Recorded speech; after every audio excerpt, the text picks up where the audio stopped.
అందరికీ నమస్కారం. ఈ అమెజాన్ నుండి ఈ ప్రోడక్ట్ వచ్చింది. ప్రోడక్ట్ ఏంటి, దీని ఇంపార్టెన్స్ ఏంటి అన్నది మీకు చూపిస్తాను.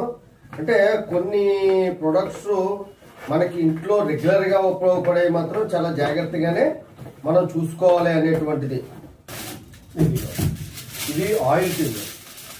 దీని ప్రత్యేకత ఏంటంటే ఇది యుక్రెయిన్ నుండి వస్తుంది. రష్యా యుక్రెయిన్ గొడవలు జరుగుతున్నాయి కదా, ఆ ప్రాంతంలో వచ్చేటువంటి ఆయిల్ ప్రొడక్ట్స్ ఇవి. దీంట్లోని ఏ విటమిన్ డి విటమిన్ కలుపుతారు. అలాగే దీంట్లో కొలెస్ట్రాల్ అనేటువంటిది ఉండదు. ఇది చాలా మంచి ప్రోడక్ట్ అని చెప్పేసి చెప్పడంతో 5 లీటర్స్ ఉంటుంది అన్నమాట. దీని రేటు 1050 ఉంది ఇక్కడ. అలాగే డేటు ఇవన్నీ కూడా ఇచ్చారు క్లియర్గాను. దీన్ని వాడి చూసి ఇది ఎలా ఉందన్నది కూడా మీకు తెలియజేస్తాను. ఆయిల్ చాలా బాగుంది, అలాగే వాడితే చాలా బాగుంది. మనకి 800 పడ్డది ఆన్లైన్లో. 1050 చూపిస్తుంది కానీ 800కి